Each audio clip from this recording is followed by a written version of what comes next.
Model എക്സാമിന് parabola എന്ന് ചോദിച്ചാൽ പാർട്ട് 2 ക്വസ്റ്റ്യൻ ആണിത്. ഇവിടെ നമുക്ക് ഇക്വേഷൻ ഓഫ് എ സർക്കിൾ കണ്ടുപിടിക്കണം.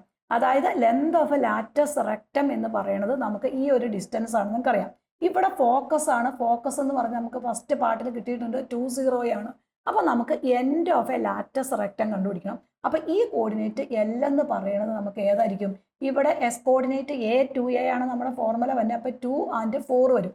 അതായത് നമ്മുടെ എൻഡ് ഓഫ് എ ലാറ്റസ് റെക്റ്റത്തിൻ്റെ ഫോർമുല എന്ന് പറയുന്നത് A2A ആണ്. അപ്പോൾ A എന്ന് പറയുന്നത് നമുക്ക് കിട്ടിയിട്ടുണ്ട് 2A എന്ന് പറയുമ്പോൾ 2 × 2 ദാറ്റ് ഈസ് ഈക്വൽ ടു 4 ആണ് നമുക്ക് ഈ എൻഡ് ഓഫ് ഈ എൻഡ് കിട്ടിയേക്കണം. അപ്പോൾ ഈ എൻഡ് എന്ന് പറഞ്ഞാൽ നമുക്ക് എടുക്കാം 2 - 4 എടുക്കാം. നമുക്ക് 2 - 4 ആവും. ഇനി ഇവിടെ നോക്കാം, നമ്മുടെ ഇക്വേഷൻ ഓഫ് എ സർക്കിൾ ആണ് കണ്ടുപിടിക്കാൻ പറഞ്ഞത്.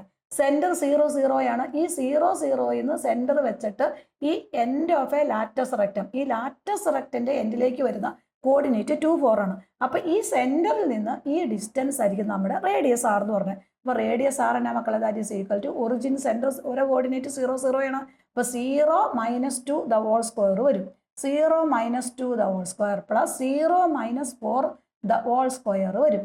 അപ്പോൾ നമ്മുടെ ഇക്വേഷൻ എന്ന് പറഞ്ഞാൽ ദാറ്റ് ഈസ് ഈക്വൽ ടു 4 + 16 വരും, √20 വരും. അപ്പോൾ റേഡിയസ് 20 ആണ്. സെൻറ്റർ നമുക്ക് 0 0 ആണ് സർക്കിളിൻ്റെ. അപ്പോൾ ഇക്വേഷൻ ഓഫ് എ സർക്കിൾ ഒറിജിനിൽ കൂടെ പോണ സർക്കിൾ ആയതുകൊണ്ട് ഇക്വേഷൻ S² + Y² = R² വരും. R എന്ന് പറഞ്ഞാൽ √20 ആണ്. അപ്പോൾ √20 ദ ഹോൾ സ്ക്വയർ വരും.